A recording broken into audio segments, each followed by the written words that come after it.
Isabel Pérez Dobarro es la primera persona que me deja sin palabras en una entrevista. Y es que escucharla con atención ha sido una aventura de la que tardaré en recuperarme mucho tiempo. ¡Cuánta inteligencia y sabiduría en una sola persona! Que es una pianista impresionante y con una trayectoria internacional apabullante es un hecho. Pero que esta mujer es, sin duda, merecedora de recibir el Premio de Mujer a Seguir en la Cultura 2021 es la realidad. Estoy segura de que Isabel, de una forma u otra, cambiará el curso de la historia, uniendo ciencia, música y sostenibilidad en un solo objetivo. Muchísimas gracias por acompañarme hoy, Isabel, en Sinfonía de Palabras.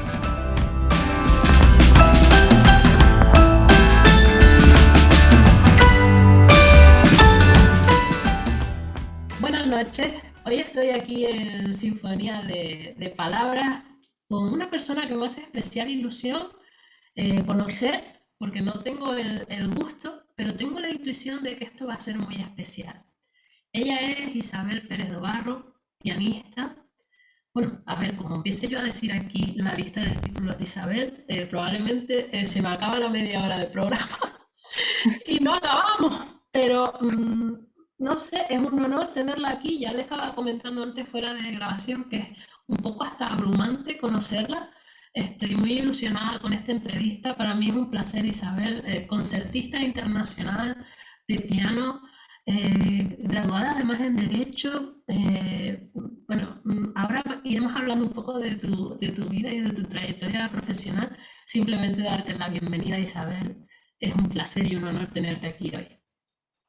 Bueno, muchísimas gracias. El placer es mío. Estoy, inmensamente feliz de poder participar en esta entrevista. Admiro muchísimo tu trabajo, tanto como música, que es extraordinaria, como con estas entrevistas, que creo que son muy importantes, ¿no? Que hablemos, que compartamos ideas y que al fin y al cabo, pues, desarrollemos esta escena musical y este mundo de la música también a través de las conversaciones. Así que muchísimas gracias. Gracias a ti. Vamos a empezar por el principio, como siempre, como hago con todos mis invitados. Isabel Gallega, Sí.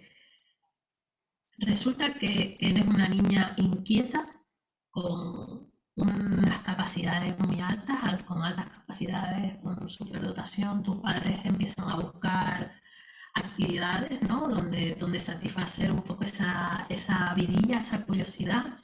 Llegas al piano, llegas al ajedrez, llegas incluso a otras actividades. Cuéntame cómo empezaste en el piano y cómo llegaste a él. Pues verdaderamente en mi familia no hay ningún músico profesional, pero sí que es una familia de melómanos. Es decir, realmente todo el mundo en mi familia pues adora la música y desde muy pequeñita iba a conciertos de música clásica. Tengo que reconocer que tuve una inmensa suerte de que Santiago, la ciudad donde nací, mi ciudad, en ese momento era verdaderamente un foco de cultura extraordinario, ¿no? Vamos, yo escuché en Santiago a la Staatskapelle de Berlín, escuché a Pavarotti, escuché a músicos de la Scala de Milán. Verdaderamente pasaba por ahí pues músicos de una calidad extraordinaria, Barenboim varias veces. Entonces, tuve la inmensa suerte de que desde muy pequeñita pues tuve acceso, ¿no? Digamos, hasta a estos grandes músicos, por supuesto a través de grabaciones también. Y mi hermana tocaba el piano. Mi hermana hizo hasta octavo del antiguo grado medio, mi hermana mayor. Entonces, aunque luego no se dedicó profesionalmente a ello, pero sí que había un piano en casa y ella, pues obviamente, ¿no? Estaba tocando. Entonces yo de chiquitina, pues iba ahí a molestarla, a la pobre que estaba estudiando, y yo Claro. quería tocar. Entonces, pues ya desde muy pequeña, ya desde los 3 años, 3, 4 añitos, pues ya empecé a ir a clases. Y mi primer concierto, pues sí, yo creo que sería en torno a esa edad, ¿no? Con 4 años. Y la verdad es que, bueno, desde entonces, por supuesto, la música me ha acompañado, ¿no? En cuanto a lo que dices de altas capacidades, ¿no? y de superdotación, bueno, con 4 años también, en torno a esa edad, pues me hicieron estos test de alta capacidades que no he repetido, no vaya a ser que salga otro resultado, y salió ¿Te eso, imaginas? entonces yo no lo voy a repetir, lo voy a dejar ahí, porque es probable que no salga ahora, no lo sé. Sería Entonces, buenísimo. bueno, lo cierto, lo cierto es que es verdad que salió que tenía alta capacidad. Entonces, la Universidad de Santiago, bueno, en esa época, no sé si lo sigue haciendo, hacía una serie de actividades para Ajá. niños de alta capacidad. Eran actividades pues, de matemáticas, relacionadas también con el lenguaje, hacíamos un poquito de ajedrez, hacíamos distintos juegos, digamos, especializados. Y Claro. durante varios fines de semana pues iba a esas actividades, ¿no? Eso duró como 1 o 2 años, más o menos, casi Ujú. 2 años. Entonces, bueno, eran actividades, la verdad, muy, muy enriquecedoras y eran pues un complemento al colegio, ¿no? Sí que es verdad que, bueno, luego en ese sentido realmente la superdotación en sí, pues no era algo que, no sé, ni que pensara, ni que entrara de ninguna Claro. manera en mi día a día. Sí es verdad que tuve la suerte de que mis padres me involucraron en muchísimas actividades. Entonces, algunas se me daban mejor, pues el piano, el ajedrez, otras se me daban muy mal, el ballet, que yo y el ballet no nos llevábamos bien, entonces obviamente pues Yo ya no, igual, fatal. pero pero bueno, digamos que en ese sentido mis padres lo que intentaron, ya que veían que, eso sí, estaba interesada en muchos ámbitos muy diferentes, me gustaba mucho el dibujo, igual, aunque luego no hiciera nada con ello, ¿no? No hiciera carrera de ello, pero sí que me encantaba dibujar, me gustaban los idiomas, entonces, bueno, intentaron de alguna manera involucrarme en distintas actividades Claro. que pudieran pues satisfacer esta curiosidad, ¿no? que sentía.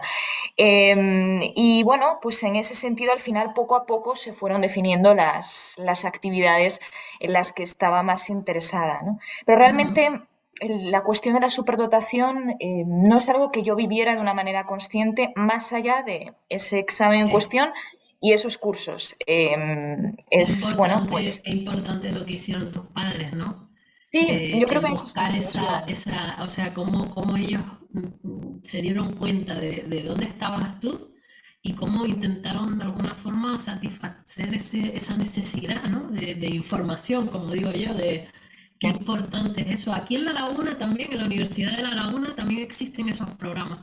Yo he tenido muchos Sí, alumnos que van a esos programas y realmente, o sea, no funcionan, pero sí que son una ayuda, ¿no? Tanto para el alumno como para la familia, para entender qué es lo que está pasando, para saber cómo gestionar también las emociones, qué difíciles son las emociones en un niño con esas capacidades, ¿no? Me parece no, muy, muy curioso. y yo creo que la superdotación, ¿no? Las altas capacidades, pues cada caso es muy, muy diferente, ¿no? Y hay casos verdaderamente pues que dan lugar al final a fracasos escolares porque realmente pues el niño no acaba de encontrar lo que le motiva realmente. Entonces, sí que es verdad que hay que ir verdaderamente caso por caso, pero en mi experiencia, por lo menos, creo que ese tipo de actividades, como dices tú, son muy buenas, ¿no? Porque al final permiten que el niño tenga acceso a muy distintas opciones, ¿no? Muy distintas Exacto. actividades y que a partir de ahí pues pueda decidir lo que le interesa más, lo que se le da mejor o a lo que se quiere encaminar, ¿no? Pero por lo menos que tengan esta opción Sí. de pues, resolver todas esa curiosidad, esas dudas, ¿no? que surgen en aquel momento. Así que, Y eh, solo por... Ay, perdona, dime. dime, dime. No, te estaba diciendo que por curiosidad, ya esto por curiosidad mía personal, ¿cómo lo viviste en el colegio? Porque yo lo que detecto es una falta de formación del profesorado, pero brutal. O sea, desde tu Sí. experiencia ya profesional, ya, bueno, Sí, ¿cómo bueno, viviste tú esto? Porque a mí jamás me han formado para esto, a mí personalmente. Ya a los maestros, supongo que tampoco, a la gente de los institutos, es que es sí, alucinante. Hay poca hay un formación vacío, sí. para las capacidades diferentes que llamo yo, pero es que para las altas capacidades, que también están dentro de las capacidades diferentes, pero bueno, digamos que en el otro rango, nada. O sea, no existe. Poco.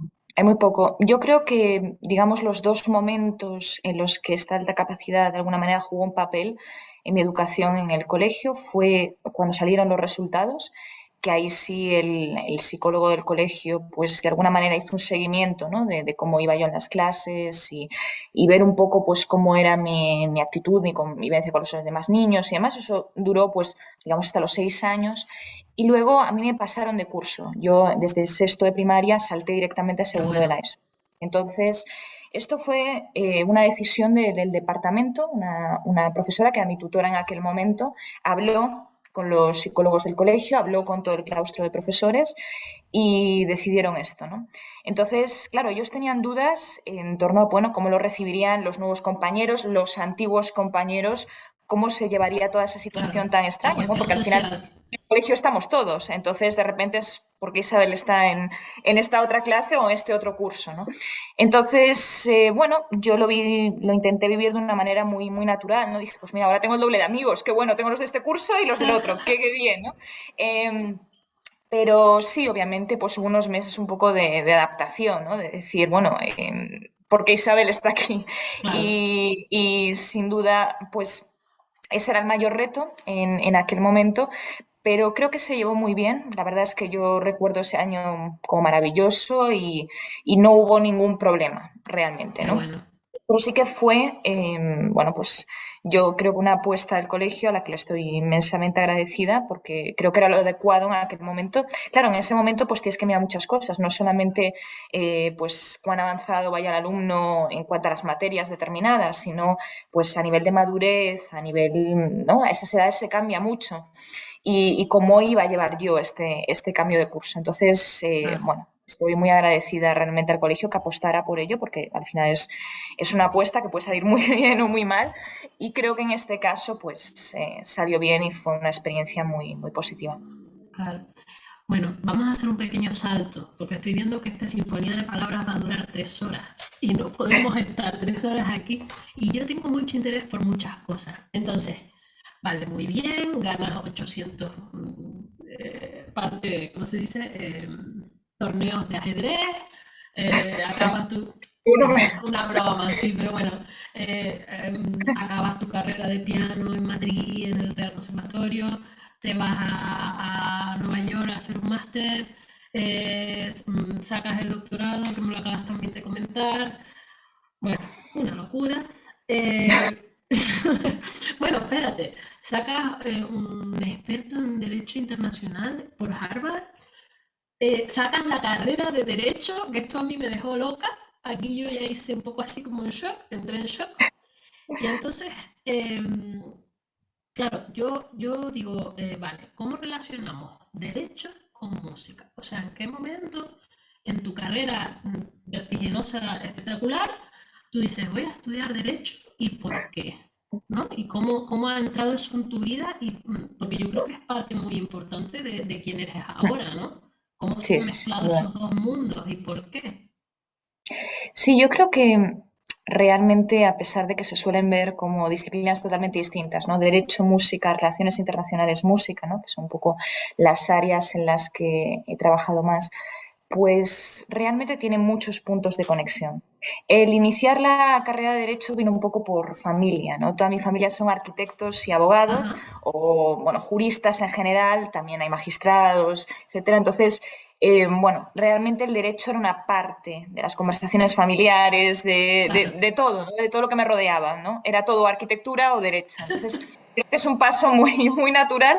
Arquitecta ya es mi hermana, me hubiera encantado, ¿eh? Que me encanta la arquitectura, pero, y entonces, bueno, yo hice derecho, pero creo que existe un vacío muy importante en cuanto a los conocimientos de derecho que tienen los músicos. Y creo que somos una población muy vulnerable, porque estamos expuestos a muchísimos riesgos de carácter legal y, sin embargo, no se nos enseñan en los conservatorios unas nociones Ninguna. básicas, ¿no? De propiedad intelectual, de contratos, bueno, algo que deberíamos saber. Entonces yo estoy insistiendo y de hecho parte de lo que propongo es una asignatura de Derecho y Música y una asignatura de Relaciones Internacionales y Música. Y lo de Relaciones Internacionales te comentaré ahora el porqué.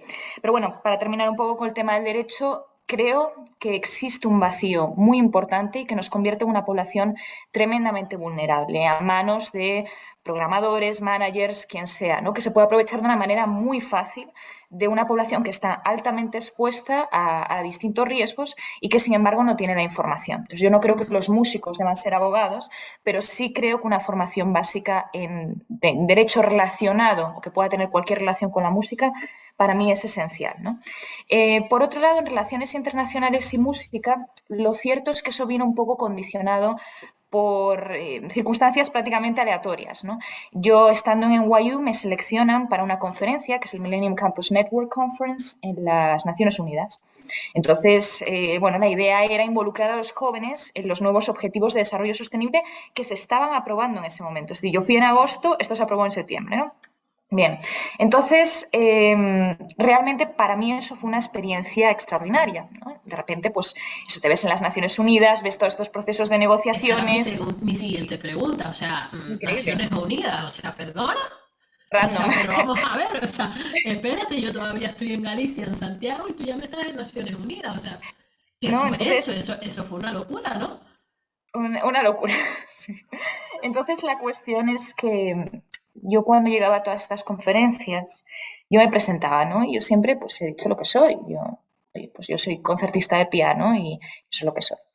Y pues siempre me respondía igual, me decía, ay, qué divertido, qué bonito, yo tocaba el piano con 4 años, qué maravilla, ay, yo uso el piano para relajarme, o es tan genial, cuando hago yoga lo escucho, qué maravilla, adiós. Entonces, yo sentía que qué pena que se esté perdiendo todo el talento que los artistas pueden aportar a todas estas conversaciones por estos prejuicios, ¿no? Es decir, que si no Claro. tienes una carrera STEM o si no estás en el ámbito jurídico, en el ámbito de las relaciones internacionales per se, pues se está perdiendo un potencial tremendo. Yo creo que los artistas podemos interactuar en este ámbito a través de 4 ejes, ¿no? Y esto yo lo estudio en un artículo que se ha publicado hace un año en IASA, que es un instituto Ujú. científico en Viena, donde digo, bueno, las artes pueden servir, por supuesto, para concienciar, ¿no? Que creo que es una función que, bueno, ha servido a lo largo de la historia, las artes, pues para revelar una situación de injusticia, pues pueden funcionar muy bien. ¿Por qué? Porque hay un componente tanto racional como un componente emocional. Y realmente Ujú. tú, si quieres llamar a la acción a alguien, tienes que mover ese lado emocional. Tú le puedes decir 20.000 datos, pero al final, si no está realmente emocionado a actuar, no va a actuar. El Claro. segundo es esta relación entre arte y creatividad, ¿no? Y yo creo que hoy en día, cuando se habla de innovación, lo reducimos a la ciencia, a la tecnología. Pero el arte es innovación, el arte conlleva creatividad, está en su Claro. propio ADN. Entonces, a mí me parece muy interesante las interacciones, y las hay, entre arte y ciencias. Hay que pensar que, bueno, en el medievo se estudiaban conjuntamente, ¿no? La música como una Claro. ciencia realmente. Entonces, creo que esta separación que se ha ido dando es ciertamente artificial. Obviamente cada uno tenemos nuestro campo, pero las interacciones entre ambos son muy interesantes. El tercero es como espacio de diálogo, ¿no? Es decir, que esto está muy investigado en los deportes, pero también la música, las orquestas, como pues igual o gente de 2 naciones que están enfrentadas o grupos que están enfrentados a través de una orquesta, a través de un grupo de cámara, a través de una colaboración musical, pues superan eso en virtud de llegar a un objetivo Ujú. artístico. Entonces, ese objetivo artístico hace que olvidemos estas diferencias y que hoy vayamos a colaborar. Entonces, son elementos muy fuertes para esta cohesión social. Y el cuarto es la educación, ¿no? Al final, la educación musical pues, puede ser una muy buena manera de pues, presentar alguno de los temas de sostenibilidad. Entonces, yo defiendo que realmente nuestra acción no es la acción de un ingeniero, nuestra acción no es la acción de un médico, nuestra acción no es la acción de un piloto, cada uno tiene una acción distinta, ¿verdad? Pero nosotros tenemos una acción. Ujú. Entonces, lo que yo siempre defendía y defiendo es que existe esta interacción y que las artes, sí, obviamente, la excelencia musical tiene que estar ahí, ¿no? Si no, no estamos haciendo Claro. música. La excelencia musical tiene que estar ahí. Pero que hay también una vertiente social en todo ello, que se puede contribuir a que la sociedad sea un lugar mejor a través de esa música. Entonces, bueno, ese ha sido un poco mi objetivo en estos últimos años. Y las relaciones internacionales y la música como disciplina es algo que está poco a poco emergiendo. Hay muy poca bibliografía todavía, hay muy poca investigación, pero es algo que a mí me interesa desarrollar, porque creo que es un campo que puede tener mucho desarrollo y sobre Sí. todo que puede dar oportunidades a los artistas a entender su carrera de una manera diferente. Bien, entonces, Bueno, yo toco Mozart, Brahms, Beethoven, toco todo, ¿verdad? Pero creo que siempre que toco estas obras, como cuando toco otras, mi idea es de qué manera puedo contribuir a la sociedad, de qué manera los valores de estas obras pueden contribuir a la sociedad. Siempre hay esa pregunta detrás de todo lo que hago, o lo intento al menos. Hay sí, veces que sí, se puede sí. más, otras menos, ¿no? Eso ya cada uno lo que pueda, pero realmente eso está detrás. Y yo creo que eso no se enseña en los conservatorios. Eso se No. nos enseña a ser pues, la nueva Marta Argerich o el nuevo Barenboim o el nuevo no sé qué, que está muy bien la excelencia técnica. Yo no digo que eso se Sí, tenga que sí. quitar, pero que además hay esta vertiente, ¿no? Esta vertiente que como artistas creo que debemos cultivar. Estamos ahora, te hago una invitación aquí en directo, así de buena manera. Tenemos ahora en esta España una serie de charlas que se llaman Samar, que Ajá. consisten en unas charlas en las que músicos hablan de otras facetas profesionales. Cuando uno es músico, ¿qué otras cosas se pueden hacer, no? Quedas Uh-huh. invitada. Bueno, Ya, yo ya te lo encantadísima. digo. Yo Así, feliz, te muchísimas acabo de coger gracias. aquí así de mal No, manera. no, no, yo, vamos, gracias. Gracias Mira, infinitas. te estaba intentando seguir, me parece súper interesante todo lo que has comentado, pero yo, desde mi ignorancia más absoluta, eh, ¿cómo relacionas tú esto realmente? O sea, creo que te he seguido muy bien, pero ¿cómo lo relacionas con lo de la sostenibilidad? Eso es lo que a mí no me termina de quedar claro. Es decir, entiendo estas cuatro opciones que has Ujú, dado, ¿no? O claro. vertientes que has dado, pero ¿cómo está realmente relacionado con la sostenibilidad? Es Bueno, que el es concepto de lo que no desarrollo, termino yo claro. de unir. Yo creo que cuando hablamos de desarrollo sostenible, nuestra idea primero es irnos hacia el clima, ¿no? Eso es el cambio climático, eso es el desarrollo sostenible. Desarrollo sostenible o los objetivos de desarrollo sostenible son 17 y son mejorar la educación, mejorar la salud, Claro. la igualdad de género, es decir, es mucho más amplio, porque al final realmente necesitas todos estos pilares para que la sociedad sea un lugar mejor. Entonces, realmente, en cuanto al cambio climático, si quieres, pues yo he colaborado con obras que a través de la música tratan de reflejar las consecuencias del cambio climático. ¿Vale? Ajá. Entonces, eso existe y eso hay distintas obras Interesante. que, por ejemplo, con Merlin Twalhofen ha hecho una obra Four Drifting Seasons, que es de eso precisamente. Él usa los distintos datos de las subidas de temperatura, etcétera, que transforma en música. Entonces, es una manera de reflejar todo ello a través de un resultado musical. Ajá. ¿Bien? Una de las vertientes en las que estoy trabajando muchísimo, por supuesto, es la igualdad de género, este ODS 5, ¿verdad? Entonces, es promocionar música de compositoras o promocionar o, por ejemplo, exponer situaciones en las que se ha dado una desigualdad a través de la Ujú. música, ¿no? Por ejemplo, una de las últimas obras de Julia Wolf, premio Pulitzer, Fire in My Mouth, pues que fue sobre el horrible incendio que ocurrió en el Triangle Building en Nueva York, Sí. que hizo cambiar por completo toda la legislación laboral en aquel entonces. Bueno, pues las que trabajaban en ese edificio eran mujeres inmigrantes que estaban en unas condiciones pues mucho peores a la de los hombres y mucho peores a los estadounidenses, ¿no? Entonces, con esta obra pues se trata de poner el foco en eso, que fue algo que sucedió, por supuesto, hace muchos años, pero que hoy en día todavía existen situaciones así, ¿no? Entonces, al final, a través de la música y una obra tan emocionante como esa, pues realmente lo vives de otra manera, te emociona de otra manera, ¿no? Y sientes otra necesidad de actuar. Es como cuando ves una película que te impacta, un Sí. documental que te impacta sobre cualquiera de estos temas, ¿no? Mejora de educación, pues el uso de la educación musical para incorporar muchos de estos temas, ¿no? Es decir, de qué manera podemos incorporar los objetivos de desarrollo sostenible a través de la De la educación musical. música. Que los niños lo aprendan con Oye, qué canciones, interesante. son distintas maneras de presentar, ¿verdad? Un tema que, bueno, que yo creo que ayudan al final a que se entienda, a que se interiorice y sobre todo a que se tome acción. Porque aquí el problema es que todo el mundo entiende que esto es terrible, qué horror, tenemos que hacer algo, pero nadie hace nada. Claro. Entonces, este salto, ¿verdad? Es el gran problema, ¿no?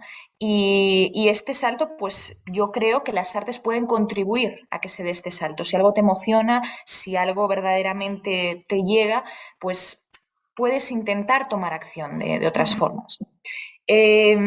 Sobre la interacción entre ciencia y artes, pues hay muchos ejemplos muy curiosos, ¿no? Por ejemplo, estos, no sé si lo escuchaste, que se hicieron como una especie de paracaídas, no era es como una especie de globos, perdón, que tenían conexiones wifi para permitir que se llegara a sitios remotos que hubiera internet, ¿no? Y esos Ah, globos se bueno. estacionan Ajá. allí, entonces llegan. Bueno, pues eso fue una idea de un artista que los dibujó y luego el ingeniero fue, pero el que se le El que ocurrió lo hizo. inicialmente fue un dibujante, fue un Sí, sí. artista visual.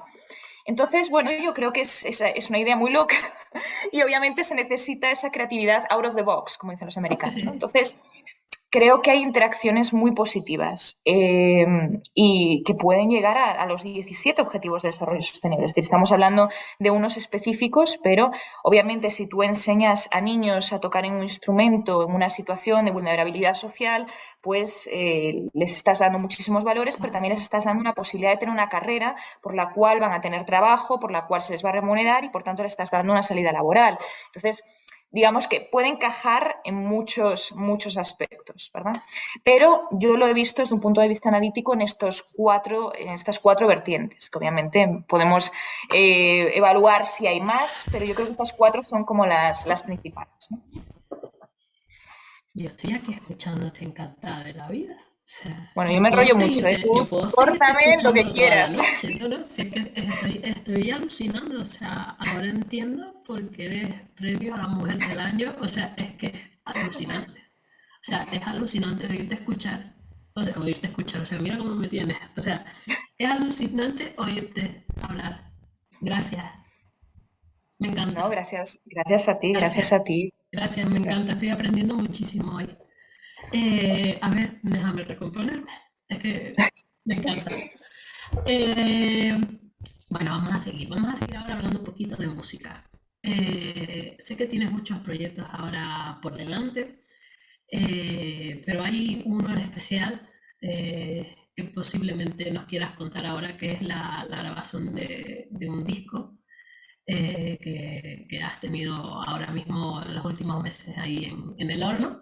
Cuéntanos un Sí. poquito sobre este proyecto y sobre tus próximos proyectos futuros que vas a tener ahora por delante.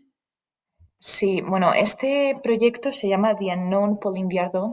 Este año es el 200 aniversario de Pauline Ajá. Viardot. Entonces, me parecía una figura muy interesante para analizar. Pauline Viardot fue la María Callas, verdaderamente del siglo XIX, fue una cantante extraordinaria, lo cantaba absolutamente todo, tenía una versatilidad increíble, cantaba como roles de soprano, de mezzo hasta de contralto, era una verdadera locura y fue realmente la estrella del 19 en Europa. Pero más que eso, incluso, ella era verdaderamente una creadora de tendencias. En su salón se reunían las mentes más brillantes de Europa. Ella tuvo una influencia muy fuerte en compositores que son ahora más conocidos que ella, pero a los que ellos le pedían consejo a ella. Claro. Por ejemplo, el caso de Berlioz es paradigmático, que siempre hablamos del gran orquestador de Berlioz, pues hay Sí. varias cartas donde Berlioz le pide consejo a Viardot sobre orquestaciones. Es decir, que, y luego ellos no reconocieron en buena medida esta influencia, en vida sí, y en vida lo decían, pero luego en sus biografías esto no perduró. Se conoce el lado de cantante, se conoce un poco menos que ella era pianista antes de ser cantante. De hecho, su vocación era dedicarse al piano y estudió con Liszt y era una grandísima virtuosa. Sin embargo, bueno, cuando muere su hermana de manera prematura, María Malibran, que era la gran diva Sí. antes que ella, la gran diva del siglo XIX, pues su familia decide que ella se tiene que dedicar al canto. Y ella dice, "Ah, pues, maravilloso, también me dedico a esto porque tengo talento para todo, entonces bueno, Claro. pues me dedico a esto". Y verdaderamente bueno, hay este lado de Viardó pianista que me interesa mucho y sobre todo el lado de Viardó compositora. Pasa muchas veces que con las compositoras se relega este lado creativo a un segundo plano, ¿no? Pasa, por ejemplo, con Clara Schumann, que yo creo que todas las historias de la música la reconocen como una El gran ejemplo más concertista, conocido, sí. pero no se habla de cómo era como compositora, que era extraordinaria, ¿no? Entonces, me pareció una figura muy, muy interesante. Una figura que, insisto, era amiga de George Sand, era amiga de Chopin, era amiga de Clara Schumann, de Brahms. Realmente ella Ujú. unaba a su alrededor todo el siglo XIX, todas las grandes mentes del siglo Claro. XIX, muy admirada. Era muy reconocida en vida, en aquellos años de su carrera estelar como cantante y que sin embargo luego cae en el olvido, ¿no? No se incorpora en el canon, no se incorpora a las obras que estudiamos en los conservatorios, a las obras que se programan. Y entonces, bueno, me parecía que era una buena excusa este bicentenario para recuperar su figura. Y recuperarla desde muchos puntos de vista. Una de las facetas de Viardot que a mí me fascina es su idea universal de la música. Quizás por estos viajes que de pequeña vivió con su familia, los García, que daban conciertos por todo el mundo, estuvieron en Ujú. Nueva York, estuvieron en México, etc. Entonces, su visión realmente era internacional. Ella es una de las primeras en transcribir y en hacer canciones mexicanas, en introducir las habaneras, hace una suite armenia, hace obras inspiradas en Japón. Es decir, que tenía verdaderamente una idea muy, muy internacional de la música y Global. obviamente escribe en distintos idiomas, escribe en ruso, en francés, en italiano, por supuesto hablaba alemán, hablaba español, porque ella es Viardó García, entonces su idioma materno era el español, compone mazurcas, es decir, compone en inglés también, tiene Ujú. realmente, es francamente infinita, ¿no? Y es muy interesante cómo ella es capaz de coger todas estas influencias y aunarlas y crear un estilo propio, ¿no? Un estilo muy individual y un estilo que también evoluciona a lo largo del tiempo, como cualquier compositor, pero en su caso es muy interesante. Ella mira Ujú. hacia el pasado, tiene obras que miran hacia Scarlatti, hacia Soler, etcétera. Tiene obras de puro romanticismo, ¿no? Cercanas a Chopin, que Ujú. podemos conocer, etcétera. Y luego tiene obras de fin de siglo que son ya muy experimentales. Y esto es lo que se intenta recorrer en este disco. En este disco lo que recogemos son canciones en español, en italiano, en inglés y en francés. Y Ajá. son canciones verdaderamente que es una exploración de su vida, canciones poco conocidas de ella, ya tiene quizás un par de hits que mucha gente conoce, como Ay Lulí o La Habanera, perdón, pero después tiene muchas de estas obras desconocidas que son fascinantes, ¿no? Hay una, por ejemplo, Le Moissonnier, que es increíble, que es una música de influencia española con letra en francés, pero sobre un tema alemán. Entonces ahí verdaderamente se ve esa mezcla increíble que tenía ella, ¿no? O hay otra canción que es una canción antitaurina. Entonces yo siempre la destaco no porque sea a favor o en contra de los toros, Ujú. sino por lo que los toros significaban en el siglo XIX. Los toros eran Claro. la representación de España. Ella era la representación de España realmente, porque era como la Calas que fuera española Claro. y que todo el mundo la reconociera como española. Entonces este imaginario de los toreros, de Carmen, etcétera, estaba tan en boga y de repente ella va en contra de ese propio estereotipo en la Francia que había conseguido o que había puesto este estereotipo, ¿no? Casi un pedestal. Entonces, es muy curioso como ella casi como que reniega de esa imagen de España que se proyecta. Es una obra fascinante, al margen que se esté a favor o en contra de los Sí, toros, ¿no? sí, Este no sí. es el tema es el simbolismo que había detrás de todo Claro. esto. También explora otras, por ejemplo, en Mi Numen Parlero, pues explora otros folclores, explora el folclore de Castilla, en vez del Ajá. andaluz, que quizás es al que más se va en estas fechas, y ella explora aquí pues otro folclore diferente. Entonces, verdaderamente es un disco muy variado, Apasionante, por lo que veo. apasionante, un trabajo apasionante, y que lo he hecho con la musicóloga Patricia Kleiman, que ha sido bueno, la directora artística del proyecto. Queríamos tener una musicóloga de mano, nos parecía Claro. muy importante que ella estuviese pues, revisando todo este proceso con los manuscritos, etcétera. Las cantantes Corina Feldman, que es soprano, y Anna Tona, que es mezzo soprano, con la Ujú. que ya he colaborado mucho en el proyecto Women in Music, ¿no? Entonces, bueno, pues eso, la idea del disco es presentar una Viardó desconocida, una Viardó fascinante, una Viardó internacional.